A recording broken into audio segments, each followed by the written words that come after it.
নমস্কার, আমি মৌমিতা। আমার কবিতা পাঠ চ্যানেলে আমার সকল শ্রোতা বন্ধু এবং দর্শক বন্ধুকে আন্তরিক শুভকামনা জানিয়ে আজকের গল্প পাঠ শুরু করছি। আজ আমি আপনাদেরকে পড়ে শোনাবো প্রখ্যাত সাহিত্যিক শ্রী সুনীল গঙ্গোপাধ্যায়ের লেখা একটি খুব সুন্দর ছোট গল্প, মন ভালো করা গল্প। গল্পের নাম দেখা না দেখা। শুনতে থাকুন আজকের গল্প দেখা না দেখা।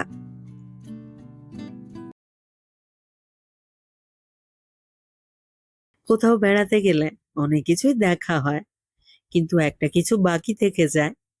সেই না দেখা একটা কিছুর জন্য মন কেমন করে। শেষ রাত্রে নেমেছিলাম জলগাঁও স্টেশনে। ভোর পর্যন্ত বাসে সেখানেই কাটিয়ে তারপর চলে এলাম ঔরঙ্গাবাদ। আগে থেকে হোটেল ঠিক করা ছিল না। বাসেই কয়েকজনের সঙ্গে আলোচনা করে সস্তা গোছের হোটেলের নাম জেনে নিয়েছিলাম।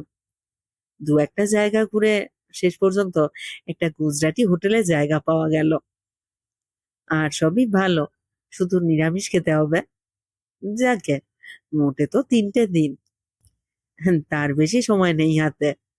আগামী সোমবার আমাকে বোম্বে পৌঁছতেই হবে, একটা চাকরির ইন্টারভিউ এর ব্যাপার।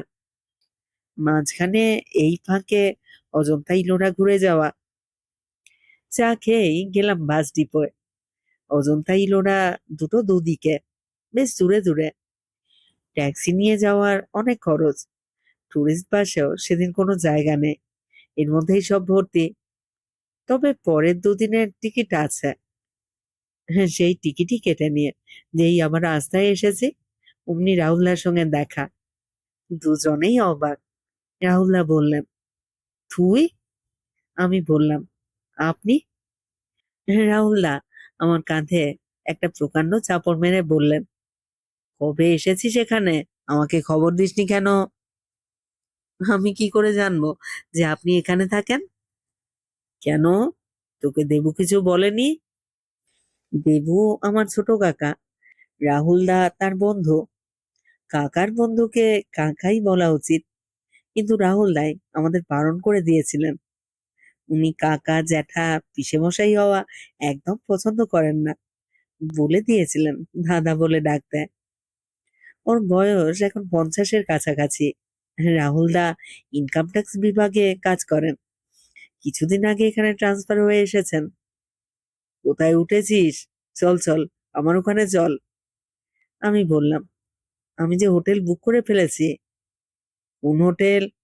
চল তো, আমি দেখছি।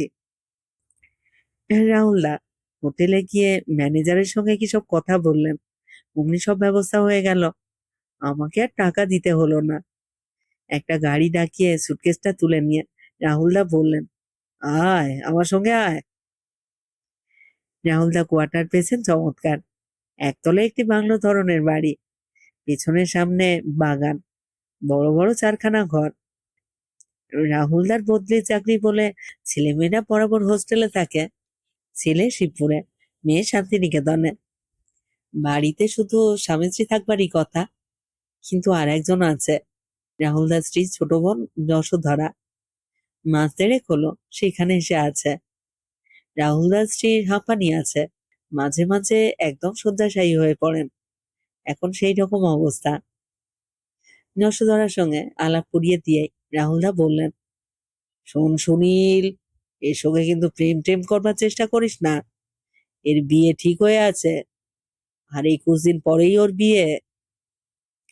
যশোধরা ভুরু কুঁচকে রাহুলদাকে ছোট্ট বকুনি দিল। রাহুলদার এইরকম আলগা রসিকতা করবার অভ্যাস বরাবরই। আমি বললাম, তোমার সাবধান করে দেওয়া দরকার নেই রাহুলদা। তোমার সুন্দরী শালিকা, তার সঙ্গে কি আমি প্রেম করবার সাহস দেখাতে পারি তুমি থাকতে? রাহুলদা হা হা করে হেসে উঠলেন। বৌদি উঠে এসে একটা বেতে চেয়ারে বসেছেন বারান্দায়, তার সামনেই বললেন, সত্যি নিজের বউ অসুস্থ, শয্যাশায়ী, এই সময় সুন্দরী শালিকার সঙ্গে প্রেম করাই উচিত ছিল আমার। ঠিক গল্পে এরকম হয়। রবীন্দ্রনাথের কি একটা উপন্যাস আছে না এরকম? বৌদি ক্ষীণভাবে হেসে বললেন, তা একটু করে নিলেই তো পারতে, ফুকু আপত্তি করতো না। রাহুলদা বললেন, করতাম করতাম আমি, কিন্তু মুশকিল হলো কি জানো, ওই যে বিয়ে ঠিক করে ফেললো।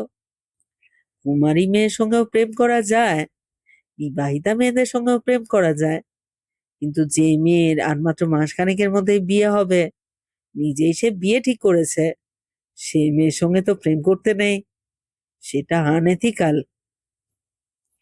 যশোধরা বলল, রাহুলদা, আপনারা বুঝি কোনো মেয়ে দেখলেই প্রেমে পড়ে যাওয়ার কথা ভাবেন, সেই মেয়েটি রাজি হবে কিনা সে কথা ভাবেন না? প্রেমে পড়া ছাড়া বুঝি আর কোনো কাজ নেই মেয়েদের? রাহুলদা বললেন, আহা, যতই কাজ থাক, তা বলে কি প্রেমটা বাদ দিলে চলে? এই যে সুনীলদাকে দেখছো, এই যে কত মেয়ের সঙ্গে। আমি বললাম, রাহুলদা, তুমি ভুলে যাচ্ছ, আমি বেকার, বেকারকে কোনো মেয়ে পাত্তা দেয় না। বেশ কিছুক্ষণ আড্ডা জমানো গেল। আমি মাত্র 3 দিন থাকবো জেনে ওরা সবাই বেশ আফসোস করতে লাগলেন। রাহুলদা বললেন, তুই যদি আর কয়েকদিন আগে আসতিস আমার অফিসের গাড়িতে, আমি যশোধরাকে অজন্তা ইলোরা সব ঘুরিয়ে দেখালাম, তখন এলে একসঙ্গে হয়ে যেত। আমি বললাম, তাতে কোনো ক্ষতি নেই, আমি টুরিস্ট বাসের টিকিট কেটে এনেছি। রাহুলদা বললেন, তা অবশ্য ওরা ভালোই দেখায়, অনেকটা সময়ও দেয়, তবে 2 জায়গা ঘুরতে তোর পুরো 2 দিন লেগে যাবে। যশোধরা জিজ্ঞেস করলো, আপনি ঔরঙ্গাবাদ কেভস দেখতে যাবেন না? আমি অবাক হয়ে বললাম, এখানেও কেভস আছে নাকি? জানতাম না তো। রাহুলদা বললেন, এখান থেকে খুব কাছেই, 5-7 মাইল দূরে, আর এর উপর কেভস আছে, অজন্তার মতনই, তার দেওয়ালে ছবি আঁকা, অনেকেই এ খবর রাখে না। যশোধরা বলল, খুব সুন্দর, কিন্তু কয়েকটা ছবি তো আমার খুব ভালো লেগেছে, বিশেষ করে সেই নর্তকী। রাহুলদা বললেন, ঔরঙ্গাবাদের কেভস আমরা আজ বিকেলেই সুনীলকে দেখিয়ে আনতে পারি, 1 ঘন্টা 2 তো লাগবে, আমি অফিস থেকে একটু তাড়াতাড়ি চলে আসব। সেই রকমই ঠিক হয়ে রইল। রাহুল অফিসে চলে গেলেন, আমি খেয়ে দিয়ে একটা ঘুম দিলাম। 4টের সময় রাহুলদার অফিস থেকে গাড়ি এলো, কিন্তু রাহুলদা এলেন না। ড্রাইভারের হাতে 2খানা চিঠি, একটা আমার জন্য, একটা যশোধরার। আমার চিঠিতে রাহুলদা লিখেছেন, উনি অফিস থেকে তাড়াতাড়ি ফিরতে পারছেন না, বোম্বে থেকে কয়েকজন অফিসার এসেছেন, তাই একটু বেশিক্ষণ থাকতে হবে, ফিরতে ফিরতে 6টা হয়ে যাবে। অন্ধকার হয়ে গেলে আর ওই গুহাচিত্র দেখতে গিয়ে লাভ নেই, সুতরাং আমি যেন তখনই ওই গাড়িতে করে বেরিয়ে পড়ি। যশোদারা তার নিজের চিঠিটা পড়ে বলল, হ্যাঁ, একলা একলা যেতে আপনার ভালো লাগবে না, রাহুলদা লিখেছেন আমাকে আপনার সঙ্গে যেতে। আমি ভদ্রতা দেখিয়ে বললাম, আপনি তো কদিন আগেই ঘুরে এসেছেন, আবার যাবেন কেন? আমি একলাই দেখতে পারবো। যশোধারা বললেন, সব জিনিস বারবার দেখা যায়, আমি এখনই তৈরি হয়ে নিচ্ছি। বেরুতে বেরুতে আরো আধ ঘন্টা সময় লেগে গেল। তার মধ্যেই আকাশে ঘনিয়ে এলো মেঘ, একটু বাদেই আলো কমে আসবে। যশোদারা নিজের ঘর থেকে ছুটে বেরিয়ে এসে বলল, ইস, দেরি করে ফেললাম, হ্যাঁ চলুন চলুন, এরপর আর ভালো করে দেখা যাবে না। ড্রাইভার লম্বা সিলাম করে আমাদের দরজা খুলে দিল। আমরা গাড়িতে উঠে বসলাম। গাড়ি ছাড়ার সঙ্গে সঙ্গে ঝিরঝির করে বৃষ্টি নামলো। প্রথম 5 মিনিট আমরা কোনো কথা বললাম না, তাতে আমার নিজেরই খুব অস্বস্তি লাগলো। যশোধারা নিজের ইচ্ছেতেই যাচ্ছে আমার সঙ্গে। আমি বললাম, আপনি এখানে কদিন থাকবেন? যশোধারা বলল, আর তো দিন 7 দিদির শরীরটা একটু ভালো হলে দিদিকে একেবারে সঙ্গে নিয়েই যাব। আমি হেসে বললাম, বিয়ের জন্য কেনাকাটা করতে হবে তো, তার জন্য এই কটা দিন মাত্র সময়।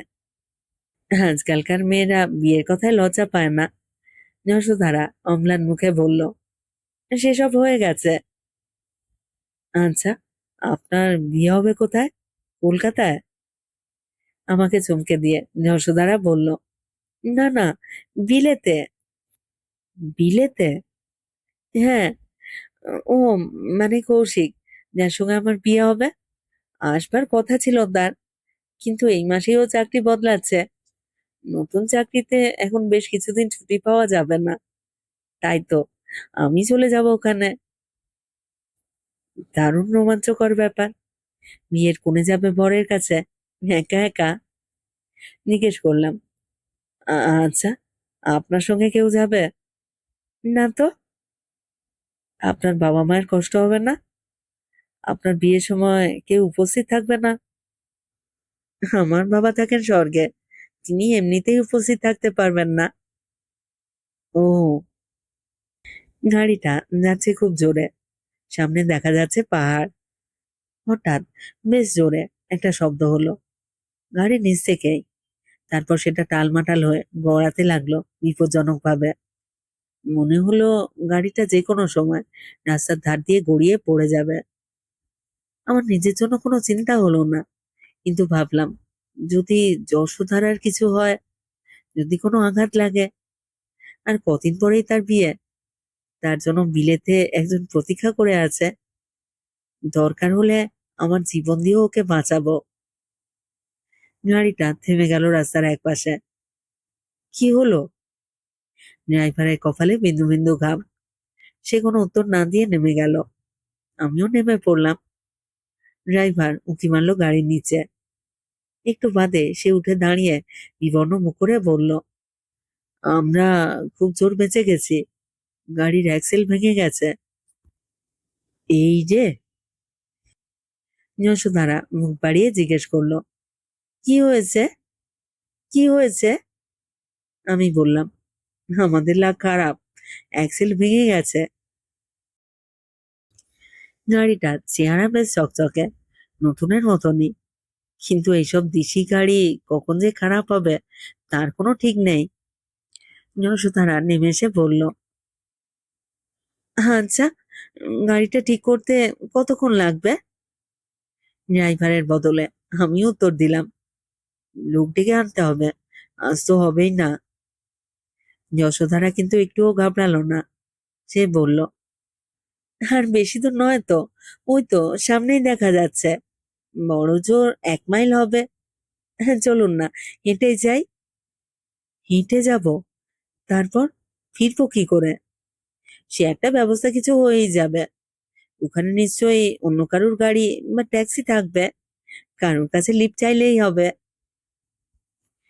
যশোধারা নিজে দেখেছে ওই গুহা চিত্র, তবু আমাকে দেখাবার জন্য ও হেঁটে যেতে চাইছে। মনে মনে আমি ওর কাছে কৃতজ্ঞ বোধ করলাম। কিন্তু বেশিক্ষণ হাঁটা গেল না। বৃষ্টিটা একটু থেমেছিল, আবার হঠাৎ এসে পড়লো হুড়মুড় করে। এমন জোরালো বৃষ্টি যে কিছু চিন্তা করবারও সময় দিল না। হ্যাঁ, কাছাকাছি আশ্রয় নেওয়ার মতন কোনো জায়গা নেই। এদিকে বাড়িঘর নেই একটাও। খানিকটা দূরে একটা একলা গুলমোহর গাছ রয়েছে। যশোধারাকে বললাম, চলুন ওই গাছটার নিচে দাঁড়াই। আমি বলতে না বলতে যশোধারা ছুটতে শুরু করেছে। শাড়ি পরেও ও বেশ ভালো দৌড়তে পারে। কিন্তু গাছতলায় পৌঁছবার আগে আমরা দুজনেই বেশ ভিজে গেলাম। গাছতলায় দাঁড়িয়ে যশোধারা আঁচল দিয়ে মুখ মুছল। আমি বললাম, ইস, শুধু শুধু আপনি আমার জন্য এলেন, আর এইরকম ভাবে ভিজতে হলো। যশোদারা হেসে বলল, ও মা, একটু ভিজলে কি হয়েছে, বেশ একটা অ্যাডভেঞ্চার হলো আজ। বৃষ্টির সঙ্গে সঙ্গে প্রবল ঝোড়ো বাতাস, শুকনো পাতার ফুল ঝরে পড়েছে গাছটা থেকে। একটু বাদে গাছটা আর আমাদের আশ্রয় দিতে পারলো না। গাছের পাতা চুঁইয়ে বৃষ্টির চেয়েও জোরে জল পড়তে লাগলো আমাদের উপরে। দাঁড়িয়ে দাঁড়িয়ে ভেজা ছাড়ার উপায় নেই। আমরা আমাদের গাড়িতে ফিরে গিয়ে আশ্রয় নিতে পারতাম, কিন্তু গাড়িটা থেকে আমরা প্রায় 1/2 মাইল দূরে চলে এসেছি। ঝড় বৃষ্টির মধ্যে এতখানি রাস্তা হেঁটে যাওয়া সহজ নয়। 0.5 ঘন্টার মধ্যেও বৃষ্টি থামলো না একটুও। দুজনেই ভিজে চুপচুপে। যশোধরা একটু ঘাবড়ায়নি। সে বেশ হাসি মুখেই বলল, আপনার ঔরঙ্গাবাদ কেভস আর দেখা হলো না। এরপর একদম অন্ধকার হয়ে যাবে। ভিজে শাড়িতে যশোধারার সুন্দর শরীরের প্রতিটি রেখা স্পষ্ট হয়ে ফুটে উঠেছে। তাকে দেখাচ্ছে কোনো শিল্পীর গড়া মূর্তির মতন, কিংবা হিমেল মজুমদারের আঁকা ছবি। আমি তো একবার গোপনে ওর দিকে তাকাতে লাগলাম। ঠিক গল্পের মতন রোমান্টিক পরিবেশ। আঁকা রাস্তার একটিমাত্র গাছের তলায় দাঁড়িয়ে আছি আমরা দুজনে, বৃষ্টিতে ভিজছি, একটু শীত করছে। এই সময় যশোধারার গলা জড়িয়ে ধরে, না না, 21 দিন পরে যে মেয়ের বিয়ে হবে তার সঙ্গে প্রেম করতে নেই, শাস্ত্রে নিষেধ আছে। কিন্তু তার দিকে মাঝে মাঝে তাকানো কি অপরাধ? সুন্দর কোনো দৃশ্য দেখায় তো কোনো পাপ নেই। তাই যশোধারাকে আমি দু চোখ ভরে দেখতে লাগলাম। খানিকটা পরে উল্টো দিকের রাস্তা দিয়ে পরপর দুটো গাড়ি এলো। আমি রাস্তার মধ্যে দাঁড়িয়ে হাত নেড়ে ওদের থামতে বললাম। যশোধারা একটা গাড়ির একেবারে সামনে এগিয়ে গেল। দুটো গাড়িতে লোক ভর্তি ছিল, তবু কোনো রকমের জায়গা হয়ে গেল।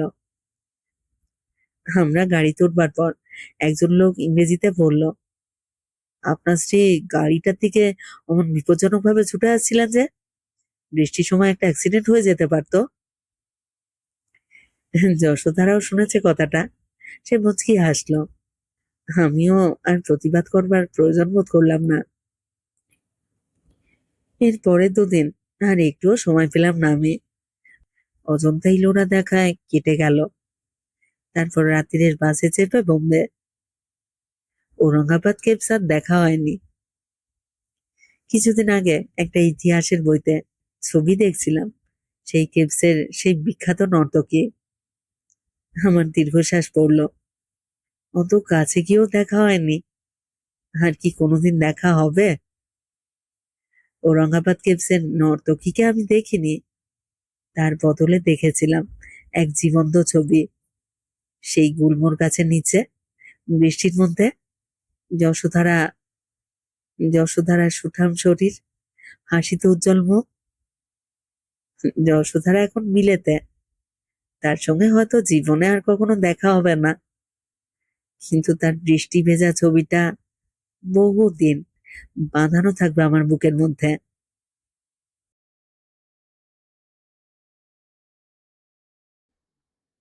শেষ হলো আজকের গল্প, সুনীল গঙ্গোপাধ্যায়ের লেখা গল্প দেখা না দেখা। যারা এই চ্যানেলে পুরো গল্প পাঠটি শুনলেন তাদেরকে জানাই আমার আন্তরিক ধন্যবাদ। যদি ভালো লেগে থাকে একটি লাইক করবেন এবং গল্পটিকে আপনাদের প্রিয়জনের মধ্যে শেয়ার করে দেবেন। আর যারা নতুন শুনছেন, যারা এখনো এই চ্যানেলটি সাবস্ক্রাইব করেননি, তাদের কাছে অনুরোধ, আপনারা অবশ্যই চ্যানেলটি সাবস্ক্রাইব করে আমার সাথে থেকে নিয়মিত শুনতে থাকুন নতুন নতুন বাংলা গল্প। সকলে খুব ভালো থাকুন। ফিরে আসছি খুব শীঘ্র নতুন গল্প নিয়ে।